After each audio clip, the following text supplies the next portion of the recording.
¿Qué tal? Muy buenas noches a todos. Otra vez desde Canal Tributario MX los saluda Víctor Correa. Esta ocasión para, sobre todo, platicar con ustedes y poner sobre la mesa algunos temas sobre los avisos al Registro Federal de Contribuyentes, ver sobre todo la importancia del manejo, administración, presentación de avisos y demás por parte de las empresas ante este Registro Federal de Contribuyentes. Entonces, no se vaya, vamos a estar con este tema a continuación.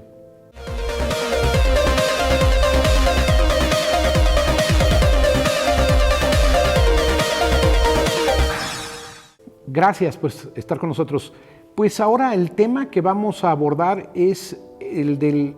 los efectos, sobre todo del Registro Federal de Contribuyentes, la importancia que tiene para la autoridad en cuanto a la administración de la información que debe de tener en esta base de datos con la cual pues va a tener información acerca de la identidad, del nombre, domicilio,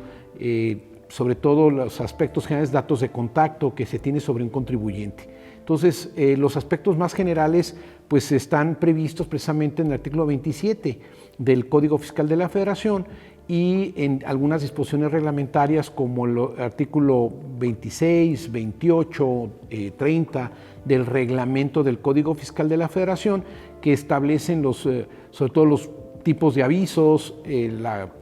situación de los plazos en que se deben de presentar, etcétera. Entonces hay un tema que me parece relevante como para efecto de abordar en alguna situación pues lo que es el dar el cumplimiento a este registro, en el cual inclusive pues existe el de no presentar sobre todo los avisos y que se tenga que hacer, pues precisamente tiene alguna infracción de carácter formal por no atender precisamente la información que debe tener la autoridad.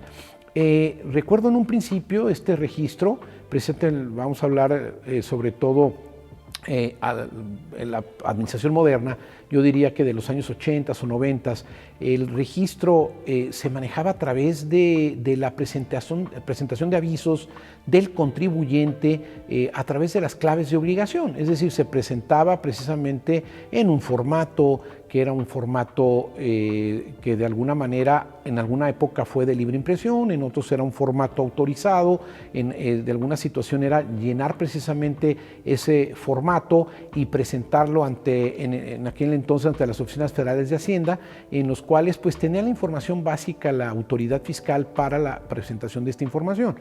Ahora sabemos que a partir de la estructuración y la mecánica de los avisos que se hacen ahora en medios electrónicos y de introducir precisamente estos aplicativos, los manuales o guías con las que se presentan pues los diferentes avisos y demás, fueron modificando las obligaciones principales que se contienen en el artículo 27 del Código Fiscal de la Federación en relación a los avisos, por ejemplo, de inscripción, de cambio de domicilio, de liquidación, de escisión, de fusión, etcétera, de empresas, en este caso de personas morales, para efecto de obtener la información dentro de los parámetros, tiempos y sobre todo plazos que debía de tener la autoridad esta información, y de alguna manera esta le sirva como un dato de programación, fiscalización o de revisión precisamente del cumplimiento de esta obligación. De alguna manera esta evolución ha sido a través de los medios electrónicos, de lo que conocemos ahora como firma electrónica avanzada, como conocemos ahora el tema del buzón tributario, mecanismos realmente o herramientas electrónicas que permiten tener los aplicativos, tener los formatos para efecto de presentar pues de manera en principio libre el aviso dentro de los plazos que indican las disposiciones fiscales de presentar un aviso. En algunas ocasiones tenemos evidentemente ante unos supuestos la presentación de los avisos de cambio de domicilio, etcétera. Cuando estamos de manera libre, pues teníamos un plazo para hacerlo, que normalmente se establecía en el rango de 30 días, etcétera, para presentar precisamente estos avisos ante el RFC, pero a partir de que se reestructura y se cambia yo diría la mecánica y sobre todo el de establecer una guía ahora de un aplicativo tecnológico, como sería una base de datos, como sería que la autoridad cuente con estos elementos que son importantes para hacerlo esto de alguna manera más automatizada, cumplir con las obligaciones de esta manera. Entonces, ahora tenemos precisamente reglas en las que en este artículo 27 pues tenemos una estructura de apartados como el apartado A, el B, C, D, en los cuales hay desde las facultades de la autoridad para pues presentar inclusive los cambios que se tengan a la hora que la autoridad pudiera modificar las obligaciones, el tener información en base a diferentes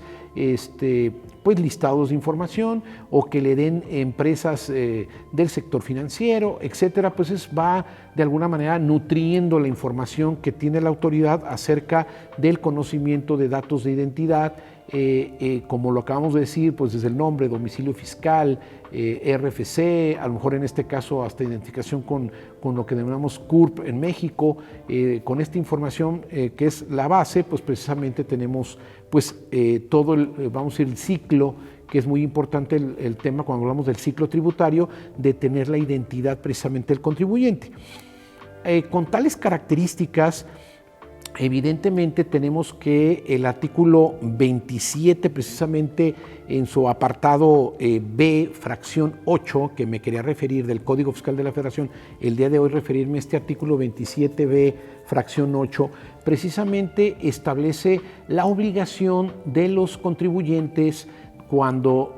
ocurren ante un fedatario público, es decir, van a hacer alguna constitución, algún tema de fusión, escisión, liquidación, que se va a hacer una persona moral, pues precisamente además de estar en la constitutiva o precisamente en las actas que correspondan a fusión o escisión, precisamente socios, accionistas, representantes legal, etcétera, pues ocurren, y la obligación es que a partir de la firma tengan 30 días, un mes, para efecto de proporcionar al notario, el fedatario público, corredor o notario público, pues el RFC que tienen asignado, y de esta manera cumplir con esa obligación. Entonces, en este artículo 27B, fracción 8, pues queda clarísimo el plazo de este mes para poder proporcionar la información evidentemente a la autoridad fiscal, para que tenga pues el conocimiento de que se llevó a cabo a través de un instrumento jurídico, en un protocolo notarial o en una póliza de un corredor público, precisamente esta serie de actos jurídicos, ¿no?, que se llevaron a cabo en la notaría, en la correduría pública. Entonces, una vez realizado esto, no obstante, notario, el fedatario, el corredor público tendrán que verificar si en ese mes, precisamente a partir de la firma, pues tuvieron la información del RFC de estos contribuyentes, vamos a decir, socios, accionistas, etcétera, de la información del RFC. ¿Por qué? Porque en todo caso sería el procedimiento esperar precisamente ese periodo del mes para tener la información, tener la información para asentarlo en el apéndice,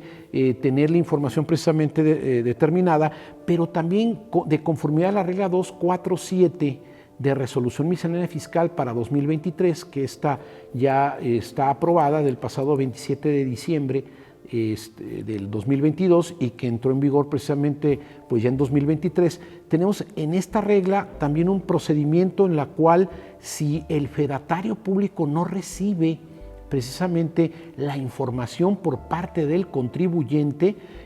al no recibir esta información por parte del contribuyente, pues tendría que un procedimiento en esta regla 247, precisamente en un plazo de 15 días, para presentar a través del Declaranot, en este medio electrónico, en esta herramienta o aplicativo, tendría que reportarse precisamente que hay una omisión en la presentación del RFC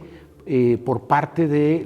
estas partes interesadas, como sería socios, accionistas, en el caso de hablar de personas físicas o morales, etcétera, que no hayan presentado ante el notario público precisamente este dato, ya sea de inscripción al RFC o en los temas de liquidación o de fusión o de escisión, pues evidentemente este dato informativo, y en todo caso esta información de la omisión precisamente en la regla 247 de 2023 pues contará con 15 días, pero computados a partir de que termine este periodo del mes, vamos a decir, para que sea voluntariamente presentado por el contribuyente. Entonces, el alcance de esta regla, evidentemente, establecer un procedimiento que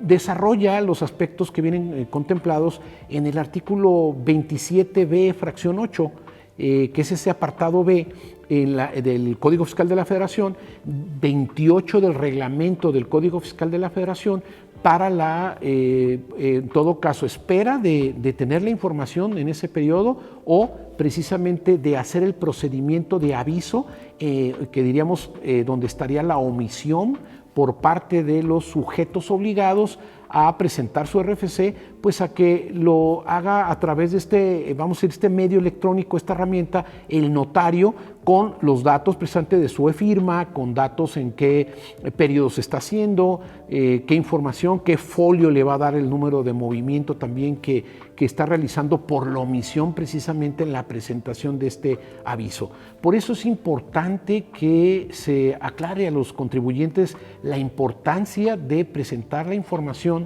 como en este caso el RFC, y pues en todo caso el notario o el corredor pues cumplir con el procedimiento en 15 días de presentar esta información dentro de este Declaranot que está en línea, que está precisamente en un tema electrónico, y que deberíamos estar cumpliendo con estas reglas que complementan al propio artículo 27 en el apartado B, que decía fracción 8 del Código Fiscal de la Federación, 28 del reglamento, y esta regla 247 de resolución miscelánea fiscal vigente precisamente en 2023. Bueno, espero que esta información haya sido de utilidad y pues nos vemos la próxima. Muchas gracias.